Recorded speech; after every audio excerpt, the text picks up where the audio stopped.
कल आपका एसएसटी का प्री बोर्ड है और अभी तक आपने एसएसटी में कुछ भी नहीं पढ़ा और भाई साहब सिलेबस इसका बहुत ही ज्यादा बड़ा है। तो अब आप लोगों को अगर 80 आउट ऑफ 80 स्कोर करना है तो आज मैं आप लोगों को ये जो इंपॉर्टेंट टॉपिक्स बता रहा हूं ना, सिर्फ और सिर्फ यही करके चले जाओ, यही आपके पेपर के अंदर छपे हुए आएंगे। तो भाई इस क्वेश्चंस को और इन टॉपिक को बिल्कुल भी इग्नोर आपको नहीं करना है। तो फिर चलिए हम लोग बिना टाइम वेस्ट के स्टार्ट करते हैं। सबसे पहले हम करेंगे हिस्ट्री का, जिसके कि आप लोगों को 20 मार्क्स देखने को मिलेंगे। अब इसमें से 20 मार्क्स के अंदर से 17 मार्क्स की तो हमारे पास में थ्योरी आएगी और उसमें बचे हुए जो 3 मार्क्स हैं ये रहेंगे हमारे पास में मैप के लिए। ठीक है, समझ के बाद मैप भी मैं बता दूंगा कि कहां से आएगा। तो फिर अब जो हमारा सबसे पहला चैप्टर है वो आता है the rise of nationalism in Europe. तो इसके अंदर जो सबसे पहले इंपॉर्टेंट टॉपिक है वो है हमारे पास में describe the unification process of Germany और फिर उसके बाद में इटली। ये दोनों प्रोसेस आपको याद होनी चाहिए। इनके आपको कम से कम 3 पॉइंट तो याद ही होने चाहिए। अगर ये क्वेश्चन आएगा तो ये आपके पास में 3 मार्क्स का क्वेश्चन आएगा। देन फिर इसके बाद में आ सकते हैं डिफाइन द फॉलोइंग वाले कि आप डिफाइन करना होगा, जैसे कि फेमिनिस्ट का आ सकता है, रोमांटिज्म का आ सकता है, इंपीरियलिज्म का आ सकता है, एल्गरी का आ सकता है। तो ये 4 इंपॉर्टेंट इसकी डेफिनेशन है जो कि आपको याद रखनी है। इनके अलावा और इनसे बाहर कुछ भी नहीं आएगा। तो और अगर आपको ये भी देखना है कि भैया साइंस की भी हमें बता दो, मैथ्स की बता दो, तो दोनों की वीडियो ऑलरेडी अपलोडेड है, तो वो भी जाकर के देख सकते हो। देन फिर इसके बाद में हमारे पास में जो नेक्स्ट आता है वो आता है डिस्क्राइब। क्वेश्चन भी बता रहा हूं साथ में इंपॉर्टेंट, इनके साथ में लिखते हुए चलना क्योंकि यही क्वेश्चन आपको कल एग्जाम के अंदर देखने को मिलेंगे। हमारा जो सबसे पहला क्वेश्चन है इसका वो ये है कि describe the 3 reasons of economic hardship faced by Europe in 1830। 1830 में यूरोप ने क्या क्या इकोनॉमिक उसके साथ में हुआ था, तो ये आपको पता होना चाहिए। 3 पॉइंट आपको इसके याद रखने हैं। और फिर इसके बाद में जो नेक्स्ट है वो है rise of Napoleon and his fall. और इसके अंदर एक इंपॉर्टेंट है नेपोलियन कोड, जो कि उसने लगाया था अपने, जैसे कि जब भी उसने अपनी आर्मी बनाई थी तो उसके लिए उन सभी ने एक सिविल कोड लगा दिया था जिसको कि नेपोलियन कोड भी कहा जाता है। एंड फिर इसके बाद में अभी हम लोग चलते हैं नेक्स्ट की तरफ, जो कि हमारा क्वेश्चन नंबर 5, जिसके अंदर की इनमें से कोई सा भी आ सकता है। वो ये है कि write a short note on Giuseppe Mazzini. फिर उसके बाद में Frankfurt parliament, Greek war of independence के ऊपर आ सकता है कि इसके ऊपर आपको शॉर्ट नोट्स लिखना होगा। देन फिर इसके बाद में आ सकता है ओटो वेन बिस्मार्क के ऊपर ही क्वेश्चन आ सकता है। फिर इसके बाद में जो 6th पॉइंट है सबसे ज्यादा इंपॉर्टेंट, जिसके अंदर मैंने यहां पर इंपॉर्टेंट लिख दिया ना, मतलब तो यह है कि 100% मान लो कि ये क्वेश्चन तो आपके एग्जाम में छपा ही छपा आएगा। तो यहां पर वो है बल्कन कॉन्फ्लिक्ट। अब इससे रिलेटेड एक क्वेश्चन जो कि बार बार रिपीट होता है वो ये है कि why did nationalist tension emerge in Balkans. अब ये जो है ये क्वेश्चन बहुत बार पूछा जा चुका और ये आपकी एनसीईआरटी के अंदर ही रिटन है। तो इसे एक बार आपको जरूर से देख लेना है, इसके आपको अच्छे से रट लेना है, इसे रट्टा मार लो अभी। फिर इसके बाद में जो नेक्स्ट आता है वो आता है हमारे पास में क्वेश्चन नंबर 7, जिसके अंदर की ये है कि why is Greek called the cradle of civilisation. उसको क्रेडल ऑफ सिविलाइजेशन क्यों कहा जाता है, ये क्वेश्चन आएगा आपके पास में 3 मार्क्स का।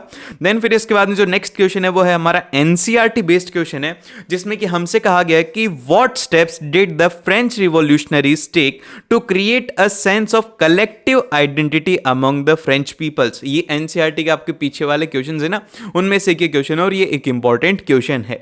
अब इसके बाद में जो नेक्स्ट आता है वो ये आता है कि choose the 3 examples to show the contribution of culture to the growth of nationalism in Europe. आपको इसके अंदर बताना होगा कि किस तरीके से यहाँ पर जो कल्चर है उसने नेशनलिज्म में यूरोप के में हेल्प करी, कि किस तरीके से उन्होंने किया था। इसके आपको एटलीस्ट 5 पॉइंट्स यहाँ पर याद होने ही होने चाहिए। देन फिर इसके बाद में जो नेक्स्ट आता है वो आता है कि describe the role of Napoleon as an administrator from your point of view. अब ये जो क्वेश्चन है बहुत ही ज्यादा इंपॉर्टेंट है। क्यों?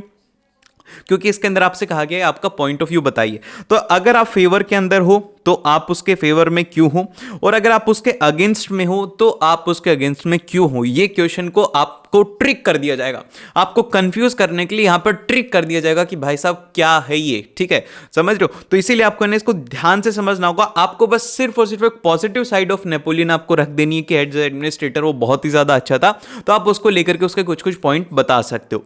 फिर इसके बाद में हम लोग चलते हैं नेक्स्ट चैप्टर की तरफ, जो कि है हमारा सबसे इंपॉर्टेंट चैप्टर।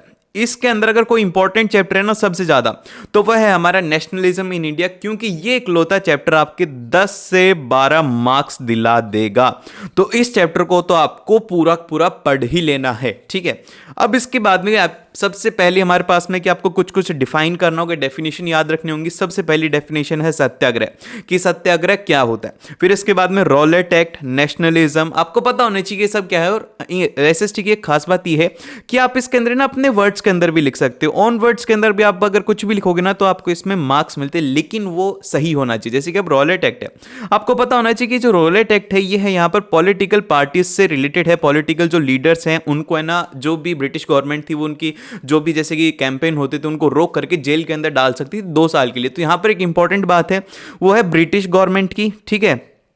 फिर उसके बाद में दूसरी बात है कि वो पॉलिटिकल एक्टिविटीज को रोक सकते थे, जेल के अंदर डाल सकते थे 2 इयर्स के लिए। तो ये यहां पर इसके इंपॉर्टेंट पॉइंट्स हो गए। देन फिर इसके बाद में जो नेक्स्ट आता है वो आता है डिस्क्राइब द फॉलोइंग इवेंट्स। आपको ये इवेंट्स को ये पता होना चाहिए, जैसे डेट बताओ। सबसे फर्स्ट आप मेरे को कमेंट करके बताइए, देखते हैं कि कितने स्टूडेंट्स को ये होता है। और एक बात हमेशा याद रखना, आप जो भी कमेंट करते हैं ना मैं उसका हर टाइम रिप्लाई करता हूं, आप चाहे ऐसे करके देख लो, ठीक है। अब जल्दी से बताओ कि जालियांवाला बाग मास स्केयर है वो कब हुआ था। इसकी डेट बहुत ही ज्यादा इंपॉर्टेंट है। मैं ऑप्शंस दे देता हूं, आप लोगों को कमेंट जरूर से करिएगा। सबसे पहला ऑप्शन है वो है हमारे पास में 13 अप्रैल, ठीक है। फिर उसके बाद में बी ऑप्शन है हमारे पास में, ज्यादा कंफ्यूज नहीं करूंगा, बी ऑप्शन है हमारे पास में 13 मार्च, ठीक है। अब इन दोनों के अंदर से आप लोग कमेंट करो, अभी अभी कमेंट डाउन करो, देखते हैं यार कितने सही होते कितने गलत होते हैं। ए 13 अप्रैल, बी 13 मार्च, जल्दी से। और बी ऑप्शन है, एक या तो सही होगा या गलत होगा, ठीक है। देन फिर इसके बाद में जो नेक्स्ट है हमारे पास में इंपॉर्टेंट वो है सॉल्ट मार्च। ये गांधी जी ने सॉल्ट मार्च को क्यों किया था, कब से स्टार्ट किया था, कहां पर स्टार्ट किया था और कहां पर इसको एंड किया था, और ये कितने दिन की थी, ठीक है। ये आपको पता होना चाहिए। फिर उसके बाद में आ गया पूना पैक्ट। पूना पैक्ट क्या है, किस तरीके से, किस लिए उसको बनाया गया था, क्या उसका आउटकम हुआ। फिर उसके बाद में साइमन कमीशन जो इंडिया के अंदर फॉर्म हुआ था उसका क्या था। तो ये यहां पर इंपॉर्टेंट टॉपिक्स हैं जो कि आपको पढ़ने ही पढ़ने, इनकी डेफिनेशन वगैरह अच्छे से रट लो। इन इवेंट्स की एक तो डेट सबसे ज्यादा इंपॉर्टेंट है, इनके अंदर अगर डेट पता होगी ना तो आप उसको अंडरलाइन इस तरीके से कर देना जिससे कि आपको मार्क्स ज्यादा मिलेंगे। फिर इसके बाद में जो नेक्स्ट आता है वो आता है कि डिस्क्राइब द फॉलोइंग मूवमेंट्स। अब आपको इन मूवमेंट्स को भी बताना है, जैसे कि अब ये सिविल डिसोबीडियंस मूवमेंट है, इसको स्टार्ट क्यों किया था, गांधी जी ने कहा था। एंड फिर इसके बाद में इसका तो थर्ड इंपॉर्टेंट क्वेश्चन आता है वो ये आता है कि डिस्क्राइब द फॉलोइंग मूवमेंट्स। आपको इन मूवमेंट्स के बारे में पता होना चाहिए, जैसे कि सिविल डिसोबीडियंस मूवमेंट है, इसको किस लिए चलाया था।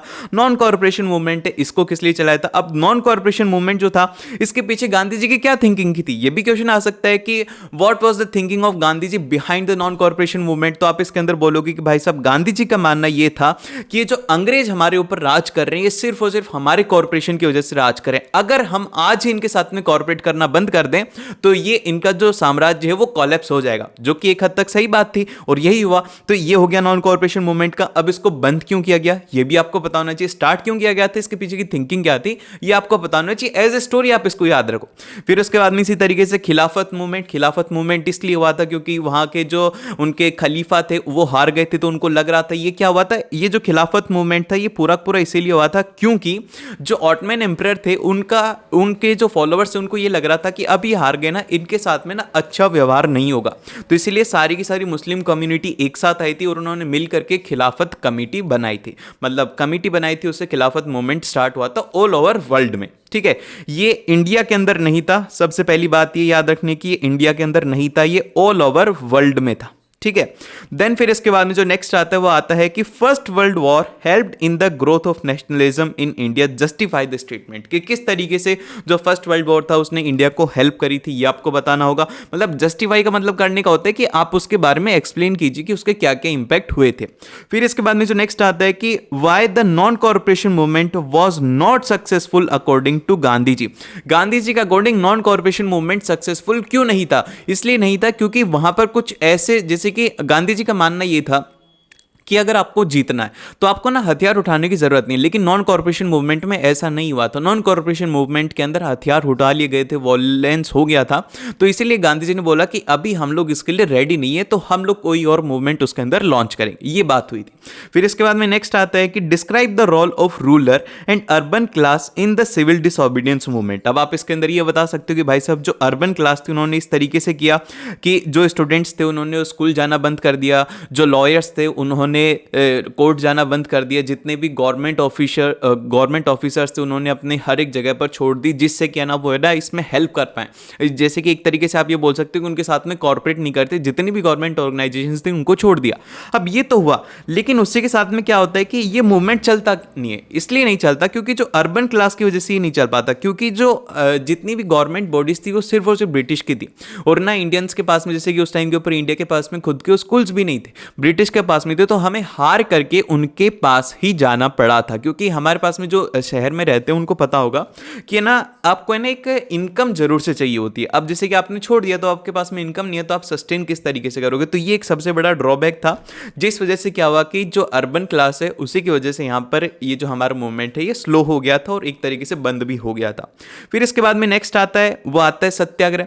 अब सत्याग्रह के अंदर आपको 3 सेशन इसकी याद रखने हैं। वो है एक तो चंपारण जो कि 1916 के अंदर हुआ था, खेड़ा डिस्ट्रिक्ट के अंदर हुआ था 1917 में, फिर इसके बाद में अहमदाबाद के अंदर 1918 के अंदर। अब आपको पता होना चाहिए कि चंपारण में वो किस लिए हुआ था, खेड़ा के अंदर वो किस लिए हुआ था, अहमदाबाद के अंदर किस रीजन की वजह से हुआ था। जैसे कि एक पीजेंट की वजह से हुआ था कि जो मजदूर थे उनका हक नहीं मिल रहा था, उन्हें बहुत ज़्यादा मेहनत करनी पड़ रही थी। फिर उसी तरीके से यहाँ पर खेड़ा के अंदर क्या हुआ था कि जो इंडस्ट्रियलिस्ट थे वो क्या कर रहे थे कि उनको वेजेस नहीं दे रहे थे, जिस वजह से उनको प्रॉब्लम हो रही थी। तो ऐसे आपको पता होना चाहिए कि क्या हुआ था। ये चैप्टर थोड़ा बड़ा जरूरी है, लेकिन ये इंपॉर्टेंट बातें हैं जो कि आपको पढ़नी ही पढ़नी है। फिर इसके बाद में नेक्स्ट आता है कि how the growth of nationalism in colonies is linked to the anti colonial movement. ये क्वेश्चन आ सकता है, ये थोड़ा ट्रिकी क्वेश्चन है, इसको आपको अच्छे से पढ़ना ही पढ़ना है। फिर इसके बाद में जो नेक्स्ट आता है वो ये आता है कि differentiate between the non corporation movement and civil disobedience movement. ये क्वेश्चन एग्जाम के अंदर आ सकता है, ये 3 मार्क्स के अंदर भी आ सकता है। अगर 3 मार्क के अंदर आए तो आपको 3 पॉइंट कोई भी लिख देने हैं। अब डिफरेंशिएट करने का मतलब ये नहीं होता कि आप अलग अलग डिफरेंस बताओ, नहीं, आप अलग अलग भी बता सकते हो, सेम भी बता सकते हो। आप सिंपल सा इनके फीचर्स लिख दो कि नॉन कॉर्पोरेशन मूवमेंट में क्या था, सिविल डिसओबीडियंस मूवमेंट में क्या था, ये आप सिंपल से इसके डिफरेंस भी लिख सकते हैं। फिर इसके बाद में जो नेक्स्ट आता है वो आता है हमारे सैंपल क्वेश्चन पेपर। इस साल के सैंपल क्वेश्चन पेपर से, और इस साल का हमने सैंपल पेपर भी सॉल्व कर लिया, तो वो भी जाकर के आप लोग एक बार देख लेना। एग्जाम से पहले वैसा ही पेपर आप लोगों का आने वाला है, उसका भी लिंक आपको डिस्क्रिप्शन में मिल जाएगा। फिर इसके बाद में जो नेक्स्ट है वो है हमारा मतलब क्वेश्चन ये है कि according to Gandhi ji what is the best weapon to collapse the British rule in India. कि इंडिया के अंदर उनका जो रूल है उसको खत्म करने के लिए गांधी जी के अकॉर्डिंग क्या बेस्ट वेपन था, उसके बारे में आपको एक्सप्लेन कर रहे हैं। फिर मैप वर्क के अंदर आपसे पूछे जाएंगे कांग्रेस के सेशंस, जिनको कि सिर्फ और सिर्फ आपको आइडेंटिफाई करना होगा कि ये सेशन कब हुआ था, कैलकाटा सेशन कब हुआ था, लाहौर सेशन कब हुआ था, ये दोनों दोनों लिख लो, कैलकाटा और लाहौर वाला। फिर इसके बाद में जो नेक्स्ट है वो है हमारे पास में चैप्टर नंबर 3 जो कि आता है हमारे पास में the making of global world. अब इससे जो है हमारे पास में कितने नंबर के क्वेश्चन आएंगे, इससे 5 मार्क्स के क्वेश्चन आते हैं, जिसके अंदर की एक यहां पर 3 मार्क का क्वेश्चन आ सकता है और एक यहां पर आप लोगों को 2 एमसीक्यू यहां से देखने को मिल सकते हैं। ठीक है, अब ये जरूरी नहीं है कि ऐसा ही हो सकता है कि भाई साहब पूरा पूरा 5 नंबर का आ जाए, या फिर ये हो सकता है कि केस बेस्ड क्वेश्चन भी आ जाए, तो ऐसा कंफर्म नहीं, लेकिन चांसेस यही हैं कि यही क्वेश्चन इसमें आएंगे। तो इसमें जो सबसे पहला टॉपिक है वो है कि फर्स्ट वर्ल्ड वॉर के इम्प्लीकेशंस। इम्प्लीकेशन का मतलब होता है कि क्या इफेक्ट हुआ था, कि वुमेन्स के ऊपर क्या इफेक्ट हुआ था, उससे ब्रिटिश एज ए इकोनॉमी के ऊपर कितना इफेक्ट हुआ था फर्स्ट वर्ल्ड वॉर से, कि उनकी इकोनॉमी स्लो डाउन हो गई थी, फास्ट हो गई थी, ये आपको पता होना चाहिए।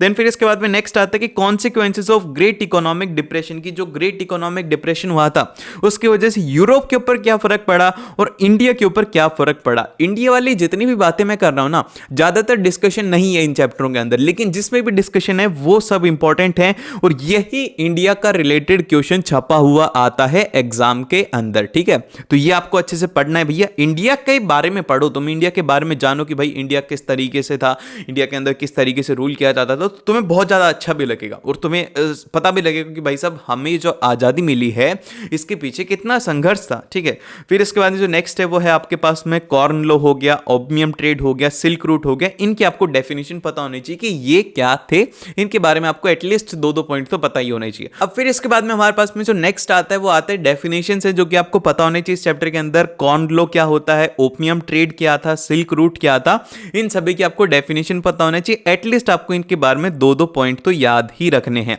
देन फिर इसके बाद में नेक्स्ट क्वेश्चन आता है हमारे पास में, ये इंपॉर्टेंट क्वेश्चन से इनको लिख लेना, वो ये है कि how were the intent rooted labours and how did they survive colonies, कि उन्होंने कॉलोनीज के अंदर किस तरीके से सर्वाइव किए। 3 मार्क्स के अंदर एक इंपॉर्टेंट क्वेश्चन क्वेश्चन है। फिर इसके बाद में नेक्स्ट है कि व्हाट इज NEIEO। अब ये जो है यहाँ पर ये आपसे ना MCQ में भी पूछा जा सकता है कि भाई साहब इसकी फुल फॉर्म क्या थी, तो ये आपको याद रखना है। फिर इसके बाद में नेक्स्ट आता है कि explain the importance of silk route in ancient trade.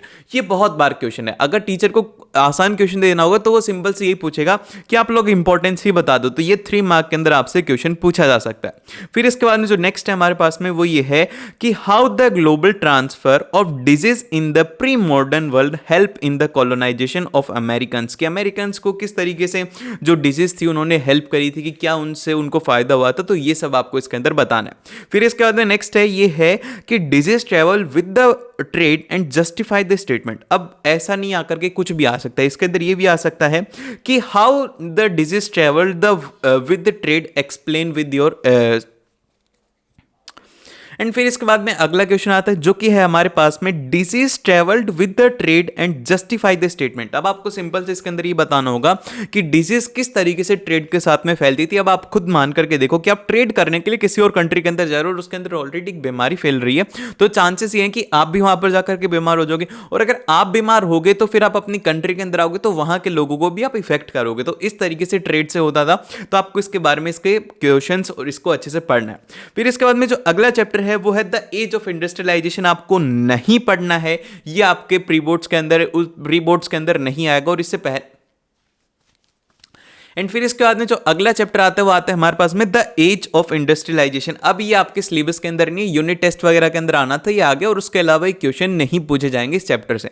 फिर इसके बाद में जो अगला चैप्टर है वो है हमारा print culture and modern world. अब ये भी एक इंपॉर्टेंट चैप्टर है, इससे कि आप लोगों को एग्जाम के अंदर जो क्वेश्चन हैं वो देखने को मिलेंगे, 6 से 7 मार्क्स के क्वेश्चन आपको देखने को मिलेंगे, जिसमें कि आप लोगों को एक 3 मार्क का क्वेश्चन देखने को मिलेगा, और अगर 7 मार्क का करना होगा तो इससे एक आप लोगों के पास में केस बेस्ड क्वेश्चन भी आ सकता है। ठीक है, तो अब सबसे पहले क्या क्या पढ़ना है। सबसे पहला हमारा क्वेश्चन रहेगा वो ये है कि एक्सप्लेन प्रिंट रिवॉल्यूशन। आपको प्रिंट रिवॉल्यूशन के बारे में 5 पॉइंट पता होने चाहिए कि किस तरीके से प्रिंट रिवॉल्यूशन हुआ था, क्या क्या उसके पॉइंट्स थे, क्या क्या उससे इफेक्ट हुआ था।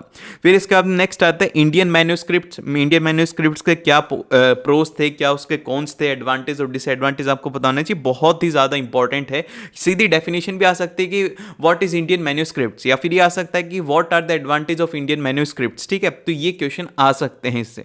फिर इसके बाद में जो नेक्स्ट आता है वो ये है कि print culture and effect on childrens, womens and workers. अब आपको पता होना चाहिए कि जब प्रिंट कल्चर आया था, पहले क्या होता था कि पहले के जमाने के अंदर ना वुमेन्स को इतनी ज्यादा प्रायोरिटी नहीं दी जाती थी, उनको पढ़ाया भी नहीं जाता। तो प्रिंट कल्चर के आने से क्या हुआ कि मैगजीन्स वगैरह छपने लग गई, न्यूज़पेपर वगैरह आने लग गए, जिससे कि जो वुमेन्स घर पर थी ना उनको पढ़ने का मौका मिला, और उन्होंने पढ़ा, और उसी को लेकर के बहुत सारे लोगों ने अपनी बायोग्राफी लिखी, बहुत सारे लोगों को कुकिंग के बारे में सीखना तो उन्होंने कुकिंग के बारे में सीखा।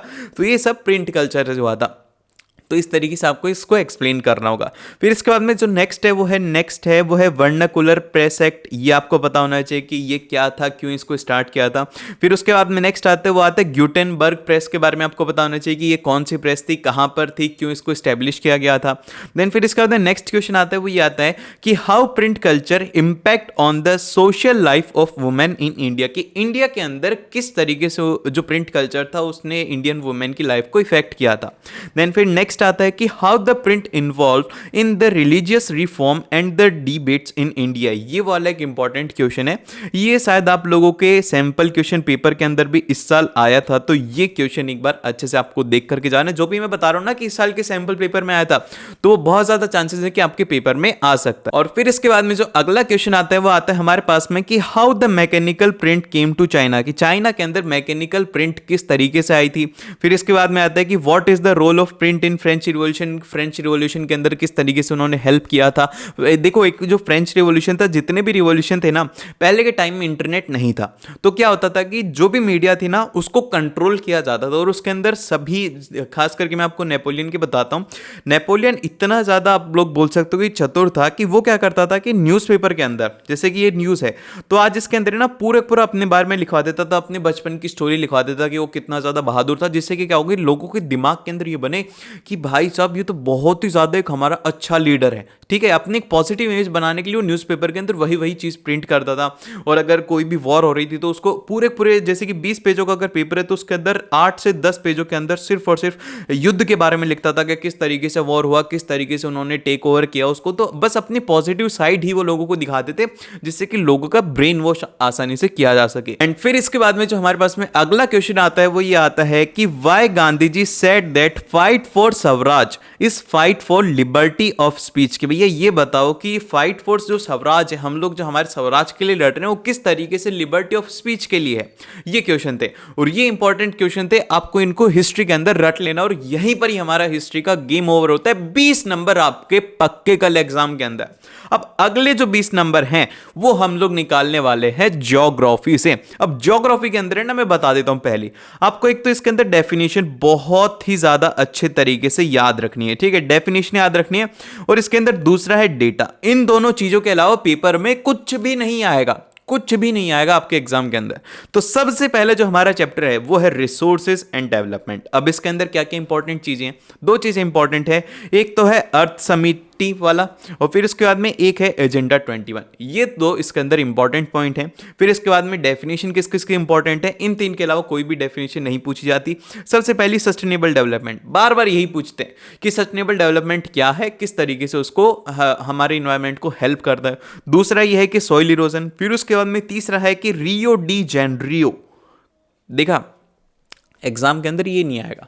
एग्जाम के अंदर पता है सभी बच्चे पढ़ के आएंगे अर्थ समिति, लेकिन वो ऐसा नाम डाल देंगे जो कि आधे से ज्यादा बच्चों को याद नहीं रहेगा और वो कंफ्यूज हो जाएंगे। तो इसीलिए पता होना चाहिए कि इसका पूरा नाम था, वो था रियो डी जेनरियो। तो अभी जल्दी से कमेंट करके बताओ कि कब हुआ था। ए है कि 2005 में, बी है कि 2006 में, और सी है कि इनमें से कोई भी नहीं, नन ऑफ दिस। ठीक है, तीन ऑप्शन दिए मैंने तुम्हें, जल्दी से कमेंट करके बताओ कि क्या इसका आंसर रहेगा। देखते हैं कितने स्टूडेंट इसका आंसर दे पाते हैं। फिर इसके बाद में जो नेक्स्ट है हमारे पास में वो है टाइप्स ऑफ सॉइल, कि भैया कितने तरीके की सॉइल होती है। जैसे कि ब्लैक है, येलो है, एरिड है, एलुवियल सॉइल है, कितनी होती है। ये 4 सॉइल आपको याद रखनी है और इनके अंदर आपको पता होना चाहिए कि किसके पास में ज्यादा मॉइस्चर होल्ड करने की कैपेसिटी होती है और कौन से रीजन में कौन सी ज्यादा मिलती है। ठीक है, फिर इसके बाद जो नेक्स्ट है वो है हमारे पास में डिफरेंस वाला क्वेश्चन कि renewable resources versus non renewable resources, कि इनके बीच में क्या डिफरेंस होता है। देन फिर अगला क्वेश्चन है वो ये है कि what are the types of soil found in the river delta of eastern coast, कि ईस्टर्न कोस्ट के पास में किस तरीके की सॉइल मिलती है। 3 पॉइंट के अंदर ये आपसे क्वेश्चन पूछा जा सकता है। अभी ये जो क्वेश्चन है ये बहुत ही ज्यादा सिंपल है, ये हो सकता है कि एमसीक्यू के अंदर भी आ जाए। तो यहां पर ये 3 पॉइंट्स इसके अंदर नेसेसरी नहीं है। 3 पॉइंट जब हो जाएंगे जब आपसे बोल दिया जाएगा कि गिव इट्स कैरेक्टरिस्टिक आल्सो। तो आई थिंक ये 3 पॉइंट लिखा हुआ है, तो इसका एक अगला क्वेश्चन भी होगा, and give the characteristic of that type soil also. तो ये यहां पर इंक्लूड कर लेना, आपको अच्छे से इसको पढ़ना है। फिर इसके बाद में नेक्स्ट है कि what are the steps to be taken to control the soil erosion, कि सॉइल इरोजन को कंट्रोल करने के लिए हिली एरियाज के अंदर क्या क्या स्टेप्स लिए जाने चाहिए, ये आपको पता होना चाहिए। फिर इसके बाद में जो नेक्स्ट है वो है कि नेक्स्ट क्वेश्चन जो हमारे पास में ये आता है कि non conventional resources are the best option to conserve the natural resources, substantiate this statement. तो सिंपल सा आपको ये कहना होगा कि भाई साहब जो नॉन कन्वेंशनल होते हैं ये हमारी नेचुरल चीज़ों से आते हैं, जैसे कि सनलाइट हो गया, विंड एनर्जी हो गया, इससे हम लोग इन्वायरमेंट को किसी भी तरीके से इंपैक्ट नहीं करते। लेकिन वहीं पर ही जो हमारे पास में कन्वेंशनल रिसोर्सेज होते हैं, जैसे कि फॉसिल फ्यूल हो गया, इसको हम बर्न करते हैं तो गैसेज निकलती है, इससे हमारा इन्वायरमेंट इंपैक्ट होता है और ये हमारे पास में एक लिमिटेड अमाउंट के अंदर अवेलेबल है। सोलर एनर्जी लिमिटलेस है। सोलर एनर्जी का अगर 1 घंटा भी हम लोग अगर स्टोर कर पाएं, सोलर से इतनी एनर्जी आती है कि हमें ना पूरे है ना अगले 4 सालों के लिए एनर्जी की जरूरत नहीं है। समझो, इतनी ज्यादा एनर्जी हमें सोलर से मिलती है। तो एक तरीके से ये लिमिटलेस है, कभी खत्म ही नहीं हो सकती। हम लोग अगर दिन रात भी इसे यूज करें एक्सेसिव तो भी ये खत्म नहीं हो सकती। फिर इसके बाद में अगला है कि analyse the impact of natives on the local environment and the health of communities. यहां पर ये आएगा, ये सॉरी यहां पर एक गलत लिख दिया, ये यहां पर आएगा, वो आएगा माइनिंग। ठीक है, impact of mining on the local environment and health of the surrounding communities. तो इसके बारे में आपको पता होना चाहिए। एटलीस्ट आपको इसके 3 पॉइंट्स तो इसके अंदर लिखने ही होंगे और ये 3 मार्क के अंदर आपसे पूछा जाएगा। फिर इसके बाद में जो अगला पॉइंट आता है हमारे पास में वो आता है forest and wild life resources. अब इसके अंदर चार इंपॉर्टेंट चीजें हैं। सबसे पहला है हमारे पास में बायोडाइवर्सिटी एंड इट्स इंपॉर्टेंस की क्या है, बायोडाइवर्सिटी और उसकी क्या इंपॉर्टेंस है। फिर सेकंड है कि वाइल्ड लाइफ प्रोटेक्शन एक्ट की एक्ट क्या था, क्या इसके अंदर था, इसकी डेफिनेशन आपको पता होना चाहिए। प्रोजेक्ट टाइगर क्या है। फिर उसके बाद में depletion of flora and fauna human activities की वजह से किस तरीके से हो रहा है। हम लोग दिन ब दिन बढ़ते जा रहे हैं, हमें रहने के लिए जगह चाहिए, हम पेड़ काट रहे हैं, जंगल काट रहे हैं, वो आपको इसके अंदर सिंपल सी प्रोसेस लिखनी है। फिर इसके बाद में जो नेक्स्ट है हमारा चैप्टर वो है चैप्टर नंबर 3 जो कि है वाटर रिसोर्सेज। अब इसके अंदर क्या क्या है, सबसे पहले आपको पता होना चाहिए method of rain water harvesting, कितने तरीके के इसके अंदर मेथड होते हैं, किस तरीके से उसे किया जाता है। फिर सेकंड आता है कि causes of water pollution, water pollution के क्या कॉजेज है, सबसे मेन है इंडस्ट्री का हो गया। फिर उसके बाद में आप लोगों को पता होना चाहिए कि जितना भी पानी है वो सब कुछ पॉल्यूट इसलिए हो रहा है क्योंकि जितना भी अर्बन वेस्ट है वो भी उसी में जाकर के मिल रहा है। तो एक प्रॉपर यहाँ पर डिग्रेडेशन होना चाहिए, प्रॉपर एक क्वालिटी एग्जामिनिंग होनी चाहिए। देन फिर इसके बाद जो नेक्स्ट आता है वो आता है कि method to conserve the water resources in India, कि क्या क्या मेथड्स है जिससे कि वाटर को कंजर्व किया जा सकता है, किस तरीके से हम लोग उसे बचा सकते हैं, ये आपको पता होना चाहिए। फिर इसके बाद में अगला एक इंपॉर्टेंट पॉइंट आता है वो ये है कि advantage and disadvantage of dam भी आ सकता है, मल्टी रिवर प्रोजेक्ट, इन दोनों के आपको पता होना चाहिए क्योंकि कोई सा भी आ सकता है इनमें से। या तो ये आ सकता है कि right the advantage and disadvantage of dam, तो ये 3 मार्क के अंदर आ जाएगा, अदरवाइज ये नहीं आएगा। तो फिर मल्टी रिवर प्रोजेक्ट आएगा, 100% ये क्वेश्चन तो आएगा ही आएगा इन दोनों में से एक का।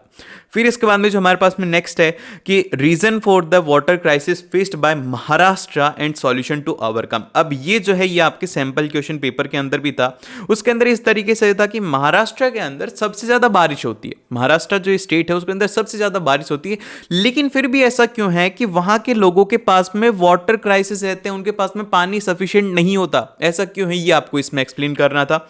ये बहुत ही ज्यादा सिंपल है। फिर इसके अंदर नेक्स्ट आता है मैप वर्क। मैप वर्क के अंदर आपको बस आइडेंटिफाई करने के लिए आएगा कि कौन सा डैम कहां पर है, उनके नाम आपको याद रखने, ठीक है, डैम आपको याद रखना है, रिवर आपको याद रखने की कौन सी रिवर कहां पर है, ये दो इसके अंदर इंपॉर्टेंट पॉइंट रहेंगे। मैप इससे आएगा ही आएगा। फिर इसके अंदर जो अगला है वो है हमारे पास में एग्रीकल्चर, खेती के बारे में है। खेती के बारे में आपको एक तो सबसे फर्स्ट पता होना चाहिए कि एग्रीकल्चर के अलावा एक और चीज होती है, वो होती है हॉरिकल्चर। हॉरिकल्चर क्या होता है उसकी डेफिनेशन आपको पता होना चाहिए। नेक्स्ट फिर आता है कि क्रॉपिंग पैटर्न्स इन इंडिया, की कौन से क्रॉपिंग पैटर्न होते हैं, जैसे कि रबी होता है, खरीफ होता है, जेड होता है, ये कब होती है, इनके अंदर कौन सी क्रॉप होती है। एटलीस्ट आपको 2 क्रॉप के तो नाम पता ही होने चाहिए कि इसके अंदर कौन सी, रबी के अंदर कौन सी होती है, इनका टाइम क्या होता है। देन फिर इसका बाद में इसका अगला क्वेश्चन इंपॉर्टेंट वो ये है कि how the agriculture boost the industrial sector, कि किस तरीके से इंडस्ट्रियल सेक्टर को बूस्ट मिलता है। भाई साहब जो हमारी एग्रीकल्चर होता है इससे हमें रॉ मटेरियल मिलता है, जैसे कि जो पेपर बन रहे हैं वो भी इसी से बन रहे हैं, और उसी के साथ में हमारे कपड़े बन रहे हैं वो भी कॉटन से बन रहे हैं जिसको कि हम लोग उगाते हैं। तो इस तरीके से किस तरीके से इंडस्ट्री के अंदर हेल्प कर रहा है, रॉ मटेरियल बढ़ेगा तो ऑटोमेटिकली इंडस्ट्री बूम करेंगे, ऑटोमेटिकली उनको फायदा होगा। फिर इसके बाद में जो अगला है इंपॉर्टेंट टॉपिक है और इंपॉर्टेंट पॉइंट है वो ये है कि सॉइल, आपको 3-4 चीजें पता होनी चाहिए कि सॉइल कौन सी है, टेम्परेचर क्या है, रीजन कौन सा है, रेनफॉल उसके लिए कितनी रिक्वायरमेंट होती है। अब जैसे कि राइस का आ जाए, आपको पता होना चाहिए कि राइस कौन से सॉइल के अंदर है, कितना उसका टेम्परेचर रहता है, किस रीजन के अंदर सबसे ज्यादा मिलता है, मैक्सिमम आपको पता होना चाहिए कि मैक्सिमम कौन सा स्टेट इसका प्रोड्यूसर है, और फिर उसके बाद में रेनफॉल की कितनी रिक्वायरमेंट होती है और किस, बस ये रिक्वायरमेंट है। किस किस का पता होना चाहिए, राइस का आपको पता होना चाहिए, वेट का आपको पता होना चाहिए, कॉफी का आपको पता होना चाहिए, टी का आपको पता होना चाहिए, कॉटन हो गया, शुगर केन हो गया, रबर हो गया। ये इंपॉर्टेंट है 4-5 जिनको कि आपको याद रखना है। फिर इसके बाद नेक्स्ट आता है कि explain the different type of agriculture, agriculture कितने तरीके के होते हैं, कैसे होते हैं, ये आपको एक्सप्लेन करना है। देन फिर इसके बाद जो नेक्स्ट आता है वो ये आता है कि suggest the initiative taken by the government to ensure the increase in the agriculture production, की एग्रीकल्चर प्रोडक्शन के लिए गवर्नमेंट ने क्या क्या इंटेंसिव्स लिए, ये आपको बताना चाहिए। इसके अंदर आपको स्पेशली गवर्नमेंट स्कीम्स को इंक्लूड करना होगा और उनके नीचे इस तरीके से आपको अंडरलाइन कर देना है जिससे कि टीचर का ध्यान सीधा उसके ऊपर चला जाए, ठीक है, इस तरीके से, ठीक है, समझ, ऐसे सर्कल मत करना, बस इस तरीके से अंडरलाइन आपको कर देनी है। और फिर इसके बाद में अगला जो चैप्टर आता है वो आता है हमारे पास में मिनरल्स एंड एनर्जी रिसोर्सेज। अब इसके अंदर डिफरेंशिएट वाले क्वेश्चन आ सकते हैं। अब डिफरेंस बिटवीन जो वाले हैं, सबसे पहला है conventional and non conventional energy resources हो गया, फिर सेकंड आ गया ferrous and non ferrous mineral हो गया, फिर थर्ड आ गया ओर एंड मिनरल के बीच में डिफरेंस आ सकता है। और फिर इसके बाद में इसका अगला क्वेश्चन आता है, वो ये आता है कि why do we need to conserve mineral resources, कि हमें मिनरल रिसोर्सेज को कंजर्व क्यों करना चाहिए। इसके आपको एटलीस्ट 3 पॉइंट पता होना चाहिए। देन फिर इसके बाद में जो नेक्स्ट इसका क्वेश्चन है वो ये है कि व्हाट इज एनर्जी मिनरल्स, की एनर्जी मिनरल्स इसके क्या होते हैं, किस तरीके से आप उसको डिफाइन आपको करना आना चाहिए। फिर इसके बाद में एक इंपॉर्टेंट क्वेश्चन था जो कि इस साल के सैंपल क्वेश्चन पेपर के अंदर ये था कि explain the distribution of coal in India, की किस तरीके से डिस्ट्रीब्यूशन होता है कोल का इंडिया के अंदर, आपको उसको एक्सप्लेन करना है। ये पूरा प्रोसेस था और ये जा आपके पास में 5 मार्क्स का एक क्वेश्चन था। तो ये एक इंपॉर्टेंट क्वेश्चन है, इसे ध्यान से आपको पढ़ना है। फिर इसके बाद में यहाँ पर मैप वर्क आपको करना है। मैप वर्क के अंदर आप लोगों से सिंपल सा ये पूछा जाएगा कि आइडेंटिफाई करने के लिए यहाँ पर अब इसके बाद में आता है अगला चैप्टर, चैप्टर नंबर 6, जो कि है हमारे पास में मैन्युफैक्चरिंग इंडस्ट्रीज। तो अब देखो इससे क्वेश्चन आएगा आपके पास में थ्योरेटिकल, बड़ा ही सिंपल सा आएगा, 3 मार्क के अंदर या फिर 5 मार्क के अंदर आपसे क्वेश्चन आएगा, जिसका कि वेटेज रहता है 7 से 8 मार्क्स का रहता है। इसके अंदर एमसीक्यू भी ज्यादा पूछे जाते हैं। तो यहां पर सबसे पहला यह है कि how do the industries pollute the environment, की इंडस्ट्री से किस तरीके से पॉल्यूशन होता है ये आपको बताना है। फिर सेकंड आता है कि discuss the steps to be taken to minimise the environmental creation by the industries, किस तरीके से जो हमारी इंडस्ट्रीज है उससे जो इन्वायरमेंटल इफेक्ट है उसको कम किया जा सकता है। अब आपको मैं यहाँ पर एक बात बताता हूँ, वो ये है कि जो इंडस्ट्रीज है ना उनसे हमारा डेवलपमेंट जरूर हो रहा है, लेकिन हम उतना ही ज्यादा नेक्स्ट जो जनरेशन आने वाली है 200-300 ईयर्स, उनको है ना हम उतना ही ज्यादा स्लो डाउन कर देते हैं इस इंडस्ट्री की वजह से। देन फिर इसके बाद में नेक्स्ट आता है कि what are the factors that determine the location of industry. मान लीजिए कि आप मालिक हो इंडस्ट्री के, आपका क्या रहेगा कि सबसे पहले मेरे को सस्ती लेबर मिले, सेकंड मेरे को वहां पर चीप चीजें मिले, थर्ड मेरे को वहां पर की ट्रांसपोर्ट अच्छा मिल जाए। तो ये सब इंपॉर्टेंट चीजें रहेंगी। तो इस तरीके से आप इसको याद रखा करो। मान लिया करो कि भाई मैं ही हूं इस कंपनी का मालिक, तो मुझे क्या क्या चाहिए होगा। देन फिर इसके बाद में नेक्स्ट ये कि what are the basic industries, basic industries क्या होती हैं, उनके कुछ आपको एग्जांपल्स देने होंगे, 1-2 के नाम आपको याद रख लेना है, मतलब उनके फैक्टर्स आपको याद रख लेना है। फिर इसके बाद में नेक्स्ट आता है कि टाइप्स ऑफ इंडस्ट्रीज आपको पता होना चाहिए कि कितने तरीके की इंडस्ट्री होती है, जैसे कि basis of on the basis of raw material, raw material के बेसिस के ऊपर 2 होती हैं, मिनरल हो गया, एग्रो बेस्ड हो गया। अब मिनरल्स के अंदर मिनरल्स चाहिए होते हैं, एग्रो बेस्ड टोटली एग्रीकल्चर के ऊपर डिपेंड करती है। फिर जो सेकंड आता है वो आता है बेसिस ऑफ कैपिटल साइज, की कितना कैपिटल है, स्मॉल केस है, लार्ज केस है, किस तरीके की है। फिर नेक्स्ट आता है कि ओनरशिप कैसे, जैसे कि पब्लिक है, प्राइवेट है या फिर जॉइंट है। इन सभी की आपको डेफिनेशन पता ही होनी चाहिए, क्योंकि ऐसे क्वेश्चन एग्जाम में आते ही आते हैं। तो इसी के साथ में आपकी ज्योग्राफी खत्म होती है और आपके 20 नंबर यहां पर पक्के होते हैं। फिर इसके बाद में हम लोग चलते हैं नेक्स्ट इकोनॉमिक्स के ऊपर। इकोनॉमिक्स मेरा वन ऑफ द इंपॉर्टेंट और one of the favourite subject है, मेरे को इसको पढ़ने में बड़ा मजा आता है। आपको आता है या नहीं आता, और आपको इन चारों में से कौन सा फेवरेट सब्जेक्ट है अभी की अभी कमेंट करके बताना। ठीक है, कमेंट करने से क्या होता है, तुम्हें ना एकदम से आता है अरे भाई हमें याद आया, ठीक है, समझ रहे हो। तो इसीलिए आपको मैं कमेंट करने के लिए बोलता हूं, ताकि आप लोग ना थोड़े जिंदा से रहो, ऐसे ना अदरवाइज ऐसे बड़े बड़े वीडियो देखते रहते हैं, हाँ भैया नहीं यार, थोड़ा एनर्जी के अंदर अच्छे से हमें करना है। अब इकोनॉमिक्स के ऊपर हम लोग आ चुके हैं। तो बेसिकली इकोनॉमिक्स के अंदर क्या है, कुछ भी नहीं है, ऐसे ही है, तो कुछ ही नहीं है। तो मेरे को भी हंसी आ गई। तो सबसे फर्स्ट है वो है डेवलपमेंट। अब देखो डेवलपमेंट के अंदर क्या क्या है, ये 5 डेफिनेशन रट जाओ, क्योंकि इन्हीं से ही एग्जाम के अंदर क्वेश्चन आएगा, और इसके अलावा बाहर कोई भी डेफिनेशन नहीं पूछी जाएगी। सबसे पहली है डेवलपमेंट क्या होता है, फिर सेकंड है पर कैपिटा इनकम, ये तो फेवरेट है उनकी कि पर कैपिटा इनकम सीधा पूछ लेंगे, कुछ नहीं मिला पर कैपिटा इनकम बताओ। एवरेज इनकम क्या होती है, एचडीआई क्या होता है, आईएमआर क्या होता है, इनकी फुल फॉर्म एग्जाम के अंदर पूछ ली जाती है। पूछ लेंगे कि भाई साहब इनकी फुल फॉर्म बताओ, एमसीक्यू में पूछ लेंगे, डेफिनेशन में ना पूछ करके एमसीक्यू में पूछ लेंगे। फिर नेक्स्ट आता है नेट अटेंडेंस रेशियो, क्या होता है कि कितने लोग स्कूल जा रहे हैं, कितने नहीं आ रहे, कितने एनरोल्ड हैं, ये सब होता है। फिर नेक्स्ट आता है कि explain the development goals of a different people, की डेवलपमेंट गोल्स अलग अलग होते हैं, जैसे कि आज आपका डेवलपमेंट गोल क्या है, फिर उसके बाद में आपके दोस्त का कुछ और होगा, किसी का कुछ और बनना होता है, तो ये आपको बताना है।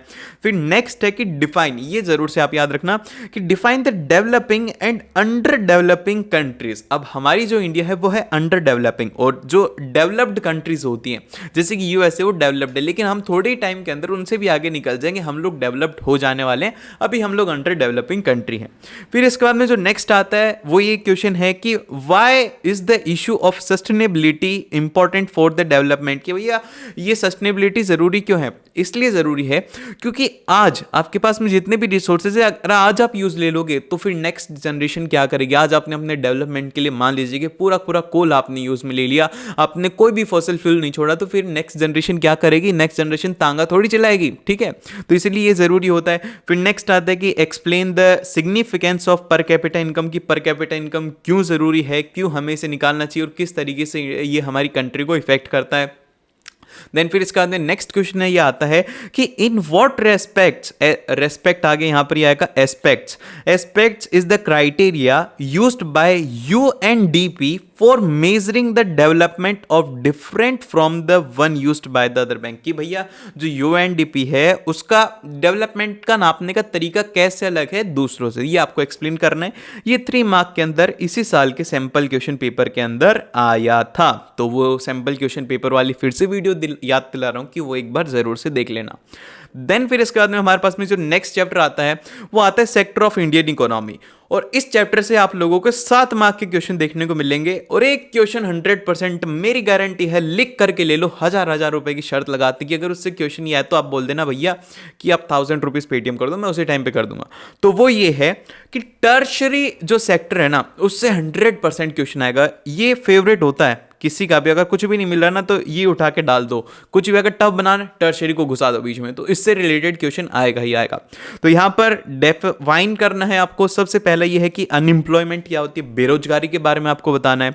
फिर नेक्स्ट है जीडीपी क्या होती है, सीजनल अनएम्प्लॉयमेंट क्या होता है, ये आपको बताना है। देन फिर इसके बाद में नेक्स्ट इंपॉर्टेंट क्वेश्चन आता है 5 मार्क्स के अंदर कि explain the different sector of Indian economy, कि क्या होते हैं वो सेक्टर, उनके अंदर कौन मेनली काम करते हैं, किस तरीके से उनके अंदर आप लोग बोल सकते हो कि किस तरीके से जीडीपी के अंदर हेल्प करते हैं इंडिया की। और फिर इसके बाद में जो नेक्स्ट आता है वो ये आता है कि डिफरेंशिएट आपको करना है ऑर्गेनाइज सेक्टर और अनऑर्गेनाइज सेक्टर के अंदर, जो प्राइवेट सेक्टर होते हैं उनके अंदर क्या डिफरेंस होता है। फिर नेक्स्ट जो क्वेश्चन है कि what is the objective of MNREGA 2005, कि इस जो स्कीम थी, गवर्नमेंट स्कीम थी, इसका क्या मोटिव था? इसका मोटिव बेसिकली ये था कि लोगों को रोजगार मिले, और यही इसका मोटिव था और कुछ भी नहीं है। जितना ज्यादा सिंपल याद रखोगे उतनी ज्यादा अच्छा लगेगा आपको। फिर इसके बाद में नेक्स्ट आता है कि explain how the tertiary sector is different from the other sector, की जो टर्शरी सेक्टर है वो सभी सेक्टर से डिफरेंट किस तरीके से हैं। फिर इसके बाद में अगला आता है कि tertiary sector activities help in development of the primary and the secondary sector, की किस तरीके से जो टर्शरी सेक्टर की एक्टिविटीज हैं उनसे प्राइमरी और सेकेंडरी जो सेक्टर है वो डेवलपमेंट होता है, किस तरीके से उनमें होता है, ये आपको पता होना चाहिए। सिंपल से 5 से 10 क्वेश्चन मैं बता रहा हूं, बस इनको ही रट के चले जाओ, अच्छा कर लोगे अपने प्री बोर्ड्स के अंदर। और फिर इसके बाद में एक अगला क्वेश्चन आता है, वो ये आता है कि explain why the workers in unorganise sector need protection, कि भैया जो अनऑर्गेनाइज सेक्टर होता है उनके अंदर उनको प्रोटेक्शन की जरूरत क्यों होती है? क्योंकि एक तो सबसे फर्स्ट है कि उनकी जॉब सिक्योर नहीं होती, उनके जो वर्किंग आवर्स होते हैं वो फिक्स्ड नहीं होते, उनकी वेजेस यहां पर फिक्स नहीं होती, इसीलिए यहां पर रेगुलेशन की जरूरत होती है। 4 पॉइंट थे कितने आसानी से, तो इसीलिए मैं ना हर एक चैप्टर के 5 से 10 ऐसे इंपॉर्टेंट क्वेश्चन बता रहा हूं कि जिनसे कि बार बार क्वेश्चन आता है। तो इस साल भी आप लोगों के यही क्वेश्चन छपे हुए आने वाले हैं एग्जाम के अंदर।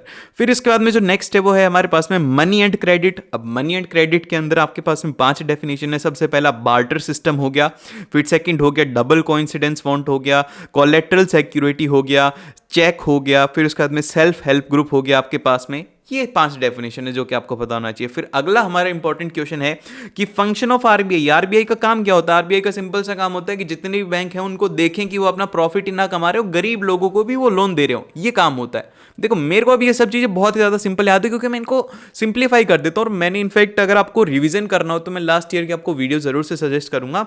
सोशल साइंस का फुल सिलेबस रिवीजन मैंने डाल रखा है, तो वो एक बार आप जरूर से जाकर के देख लेना।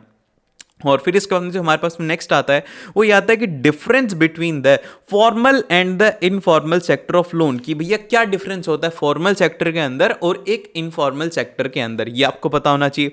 फिर इसके बाद में जो नेक्स्ट आता है कि what is the role of credit in development, कि डेवलपमेंट के अंदर जो क्रेडिट है उसका क्या मतलब रोल रहता है। जैसे कि फॉर एग्जांपल के लिए अगर आज आपको 10 करोड़ का लोन दे दे तो आपके अपना डेवलपमेंट कर लोगे, बड़ी आराम से कर लोगे, एक अच्छा सा बिजनेस आप लोग सेटअप कर लोगे, इंडस्ट्री अपनी लगा लोगे, बहुत कुछ कर सकते हो। तो यही आपको इसके अंदर एक्सप्लेन करना है। फिर नेक्स्ट आता है कि what is the function of self help group, कि सेल्फ हेल्प ग्रुप क्या होते हैं, उनका फंक्शन क्या होता है, किस लिए उनको बनाया जाता है। फिर इसके बाद में जो नेक्स्ट आता है हमारे पास में चैप्टर नंबर 4 है, जिसके अंदर कि आप लोगों को डेफिनेशन याद रखने। इकोनॉमिक्स के अंदर सिर्फ और सिर्फ आपको डेफिनेशन के ऊपर ही फोकस करना है। तो अब हमारे पास में जो सबसे पहला इसका आता है वो आता है ग्लोबलाइजेशन क्या होता है, लिबरलिज्म क्या होता है, ट्रेड बैरियर्स क्या होते हैं, फॉरेन इन्वेस्टमेंट क्या होती हैं, MNCs क्या होती हैं, SEZs क्या होते हैं, ये आपको पता होना चाहिए। इसके अंदर 6 डेफिनेशन है जो कि इंपॉर्टेंट हैं, ये सभी की सभी 2 मार्क्स के अंदर पूछी जा सकती हैं। और फिर इसके बाद में नेक्स्ट आता है कि what are the factor that enables globalisation, की कौन से फैक्टर हैं जो कि ग्लोबलाइजेशन को इनेबल करते हैं। इसमें एक आता है टेक्नोलॉजी हो गया, MNCs हो गया, लिबरलिज्म हो गया, जो कि हमारी इंडियन इकोनॉमी है और या फिर किसी भी इकोनॉमी के लिए बहुत ही ज़्यादा इंपॉर्टेंट होते हैं। ग्लोबलाइजेशन एक बहुत ही ज़्यादा इंपॉर्टेंट इफेक्ट है।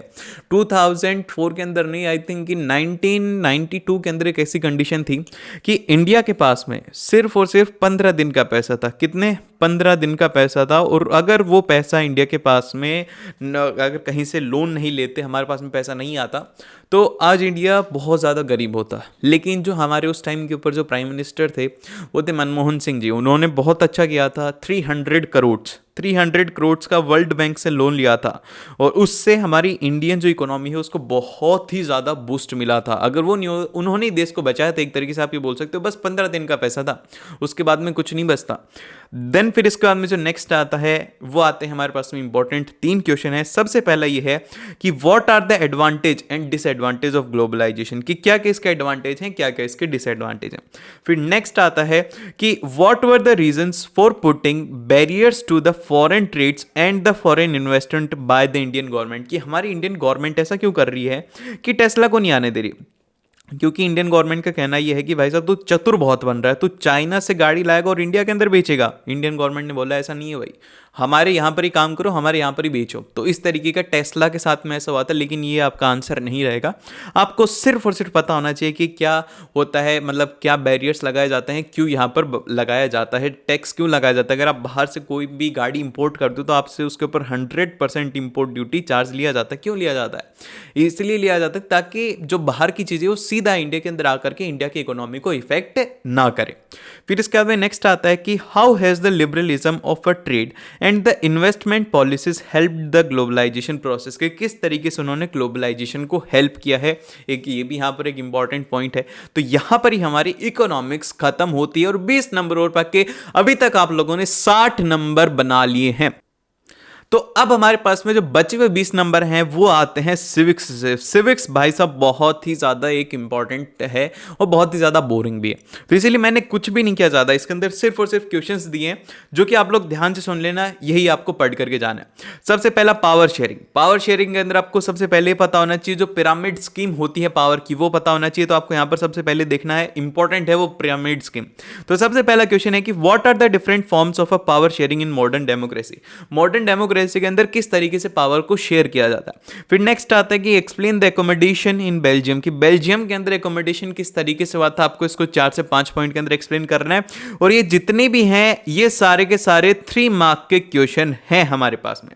फिर इसके बाद में नेक्स्ट जो आता है वो आता है कि explain the vertical and the horizontal power sharing क्या होती है। वर्टिकल को एक बार लिखना, फिर उसके बाद में हॉरिजॉन्टल का आपको लिखना है, एक एक पैरा आपको इसके अंदर लिखना है। फिर इसके बाद में नेक्स्ट आता है कि explain the efforts of Tamils to gain power in Sri Lanka, के श्रीलंका के अंदर पावर गेन के लिए तमिल्स को क्या क्या स्ट्रगल करना पड़ा, क्या क्या उनका एफर्ट्स रहा, वो आपको इसके अंदर बताना है। फिर इसके बाद में जो अगला चैप्टर है हमारा वो है फेडरलिज्म। अब फेडरलिज्म के अंदर आपको 4 डेफिनेशन याद रखनी है। सबसे पहला फेडरल स्टेट क्या होता है, फिर सेकंड फेडरलिज्म क्या होता है, फिर थर्ड आता है कॉलोनाइजेशन गवर्नमेंट क्या होती है, फिर नेक्स्ट आता है जुडिक्शन क्या होता है। ठीक है, ये डेफिनेशन आपको पता होना चाहिए। 2 मार्क के अंदर ये यहां से क्वेश्चन कोई भी आ सकता है, इनके अलावा कुछ भी नहीं आएगा। और फिर इसके बाद जो नेक्स्ट आता है कि राइट द 5 की फीचर्स ऑफ फेडरलिज्म, कि फेडरलिज्म के बारे में आप कोई से भी 5 अच्छी बातें लिख दो। ये सीधा 5 मार्क्स का क्वेश्चन है। फिर इसके बाद में अगला क्वेश्चन है कि differences between the federal and the union system of government, की इनके बीच में क्या डिफरेंस होता है, इनके काम करने का क्या तरीका होता है, कौन इन्हें इलेक्ट करता है, ये क्या क्या चीजों को रूल कर सकती हैं। अभी एक बात मेरे को बताना, लास्ट इसी साल का क्वेश्चन है, वो ये है कि एजुकेशन, जो हमारी एजुकेशन है वो किसके अंडर आएगी, फेडरल गवर्नमेंट के अंडर आएगी या फिर यूनियन सिस्टम ऑफ गवर्नमेंट के अंदर आएगी। अभी के अभी वीडियो को रोको और कमेंट करो, जल्दी देखता हूं कि कितने बच्चे इसका आंसर सही दे पाते हैं। एजुकेशन जो है वो फेडरल गवर्नमेंट का कवर करेगी या फिर यूनियन सिस्टम ऑफ गवर्नमेंट उसे कवर करेगी। फिर इसके बाद में जो नेक्स्ट आता है कि mention any 2 reasons to the state, मतलब कि to state that India is a federal country, कि भैया इंडिया फेडरल कंट्री है, इसके कोई भी आपको 2 रीजन देने हैं। ये हमारे पास में 2 मार्क्स का क्वेश्चन है। फिर इसके बाद में अगला क्वेश्चन है हमारे पास में इस साल का सैंपल क्वेश्चन पेपर से कि the Indian constitution provides the 3 list of distribute the legislative power, state any 2 subject that are included in the union list in which the list subject education is included and why। ये आ गया ना इसका answer, जो last वाला था। जिन्होंने भी union वाला लिखा उनको दिल, मेरी तरफ से दिल दे दिल, और एक मेरी तरफ से पार्टी कराना जाके, ठीक है। मैं आप लोगों को करता हूँ पेटीएम, आप बोल देना हाँ भैया हमने पार्टी कर ली, पेटीएम मैं कर दूंगा, ठीक है। और फिर इसके बाद में जो नेक्स्ट आता है वो आता है जेंडर, रिलीजन एंड कास्ट। अब इसके अंदर कुछ 8 से 10 इंपॉर्टेंट क्वेश्चन है, लिखिएगा उनको।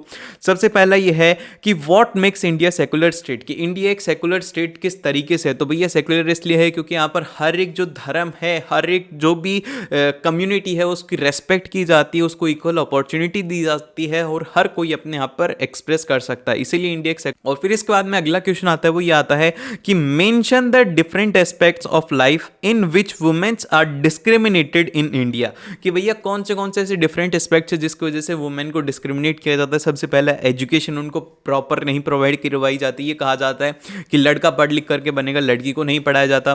फिर नेक्स्ट आता है पेड जॉब्स, उनको जॉब के अंदर आप हमेशा देखना कि जो वुमेन्स होती है जो काम करती है उनको एज कंपेयर टू मेल कम सैलरी दी जाती है।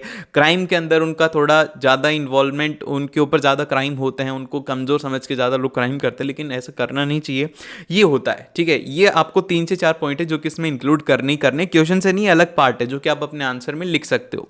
फिर इसके बाद में अगला आता है कि एक्सप्लेन द फॉलोइंग, आप इनके अंदर लिखिए। सबसे फर्स्ट है सेक्सुअल डिवीजन ऑफ लेबर हो गया, फेमिनिस्ट कम्युनिज्म हो गया, सेक्युलर स्टेट हो गया, कम्युनल पॉलिटिक्स हो गया, कास्ट हायरार्की हो गया। ये सब यहाँ पर 5 इंपॉर्टेंट चीजें हैं जो कि आपको एक्सप्लेन करने को आ सकता है, 3 मार्क के अंदर एक क्वेश्चन आ सकता है। फिर इसके बाद में नेक्स्ट आता है कि वाई आर्टिकल 17 इज इंपॉर्टेंट, कि भैया आर्टिकल जो 17 है वो इतना ज्यादा इंपॉर्टेंट क्यों है, उसकी इंपॉर्टेंस आपको बतानी होगी, 3 मार्क के अंदर ये आ सकता है। फिर नेक्स्ट आता है कि describe any 5 features of caste system in India, की कास्ट सिस्टम जो इंडिया के अंदर है उसके कोई भी आपको 5 फीचर आपको लिखने होंगे। फिर नेक्स्ट आता है कि state different form of a communal politics, की मतलब स्टेट जो है वो किस तरीके से डिफरेंट कम्युनल पॉलिटिक्स होता है वो आपको एक्सप्लेन करना है। और फिर इसके बाद में जो नेक्स्ट आता है वो आता है हमारे पास में पॉलिटिकल पार्टीज। अब पॉलिटिकल पार्टीज के अंदर आप ध्यान से सुनो, इनके अलावा कोई भी क्वेश्चन नहीं आता। सबसे पहला ये है कि state the various functions of a political parties, की डेमोक्रेसी के अंदर उनका क्या क्या फंक्शन होता है, गवर्नमेंट को बनाना, रेगुलेशंस को लगाना और ये देखना कि क्या सारी स्कीम्स सही ढंग से वर्क कर रही हैं और लोगों के हित में हैं या नहीं है।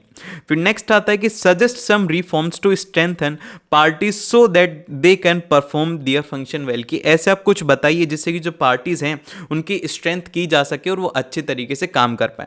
फिर नेक्स्ट आता है evaluate the differences between the national and the regional parties and the requirement for the political parties to become a national parties, कि भैया रीजनल पार्टी और नेशनल पार्टी के अंदर क्या डिफरेंस होता है और किस तरीके से जो रीजनल पार्टी है वो नेशनल पार्टी बन सकती है, क्या उसके लिए क्राइटेरिया। फिर नेक्स्ट आता है कि आपको analyse the role of multi party system in a democratic country, की इंडिया के अंदर मल्टी पार्टी सिस्टम किस तरीके से हेल्प करता है। जैसे कि जो ऑपोजिशन होता है वो मेन गवर्नमेंट को रोक देता है, कोई भी अगर वो जैसे मान लीजिए कि कोई भी अगर स्कीम लेकर के आ रही है तो उसमें वो अपोज कर सकते हैं, बोल सकते हैं कि भाई ऐसा सही नहीं है, ऐसा सही है, वो बीच में अपनी टांग अड़ाने का काम करते हैं। फिर नेक्स्ट आता है कि explain the components of political parties, leader क्या होता है, एक्टिव मेंबर्स क्या होते हैं, फॉलोअर्स क्या होते हैं, इनके आपको पता होना चाहिए कि इनका क्या फंक्शन होता है। और फिर इसके बाद में अगला क्वेश्चन है कि what are the characteristic of a political party. एक पॉलिटिकल पार्टी के क्या क्या कैरेक्टरिस्टिक होते हैं, ये 3 मार्क के अंदर आ सकता है, फिर 5 मार्क के अंदर आ सकता है। देन फिर इसका जो नेक्स्ट आता है कि what are the challenges faced by the political parties, की एक पॉलिटिकल पार्टीज को क्या क्या चैलेंजेस फेस करने होते हैं। ये क्वेश्चन बड़े ही सिंपल हैं और ये आ सकते हैं। फिर इसके बाद में जो नेक्स्ट है वो है आउटकम्स ऑफ डेमोक्रेसी, की डेमोक्रेसी के क्या क्या आउटकम्स होते हैं। तो अब इससे रिलेटेड आप लोगों को 5 मार्क्स के क्वेश्चन देखने को मिलेंगे। तो सबसे पहला इंपॉर्टेंट क्वेश्चन है कि what are the main features of democracy. Democracy के क्या मेन फीचर हैं? ये 4 फीचर है। सबसे पहले अकाउंटेबल, लेजिटिमाइट, रिस्पॉन्सिव एंड ट्रांसपेरेंसी, ये 4 चीजें इंपॉर्टेंट हैं। देन फिर इसके बाद में नेक्स्ट आता है कि how does the democracy produces an accountable, responsive, legitimate government, की किस तरीके से डेमोक्रेसी एक अकाउंटेबल बनाती है। तो आपको इसको एक्सप्लेन करना होगा। फिर इसके बाद में जो नेक्स्ट आता है वो आता है कि how democracy has shown the dignity and the freedom of a citizen, कि किस तरीके से डेमोक्रेसी से जो है डिग्निटी होती है, फ्रीडम ऑफ सिटीजन होता है। आज आप लोगों को कोई बाहर जाने से रोक सकता है, आज आप कुछ भी बोलो, आपके ऊपर कोई भी पाबंदी नहीं। लेकिन वहीं पर ही जो दूसरा सिस्टम होता है जिसके अंदर की जैसे कि राजाओं वाला सिस्टम होता है, उसके अंदर बहुत ज्यादा दिक्कत होती है, आप कुछ भी नहीं बोल सकते। नॉर्थ कोरिया एग्जाम्पल के तौर के ऊपर, वहाँ पर आप लोग कुछ भी नहीं कर सकते। वो ये कहते हैं कि जो उनका लीडर है वही आपका भगवान है, आपको उसकी पूजा करनी है। अगर आग भी लग जाए तो वो जो उनकी फोटो है ना, वो आपको बाहर निकालनी है, फिर चाहे से आप खुद मरो या आपके बच्चे मरो, लेकिन वो फोटो को कुछ नहीं होना चाहिए। अगर कुछ हुआ तो फिर आपको जेल के अंदर डाल देंगे। इस तरीके का रूल है वहाँ पर। फिर इसके बाद में नेक्स्ट आता है कि explain the economic outcomes of democracy, ये क्या होते हैं। फिर नेक्स्ट आता है कि why economic is better than dictatorship, की डिक्टेटरशिप से क्यों अच्छी है, ये आपको पता होना चाहिए। बस इतना ही था और यहीं पर ये आपके खत्म होते हैं। 80 आउट ऑफ 80 आपके पक्के हैं इसके बाद में। और कौन कौन ऐसा स्टूडेंट है, कौन कौन ऐसा स्टूडेंट है जिसने कि यहां तक देखा है, देखते हैं 1 to 4 कमेंट कर देना। ये अपना एक सीक्रेट कोड है। अगर कमेंट्स के अंदर देखेंगे बच्चे, देखेंगे ये क्या है, उनको क्या पता आपकी और मेरे बीच की बात है। और मिलते हैं आप लोगों से नेक्स्ट वीडियो के अंदर। And all the very best, exam को फोड़ करके आना।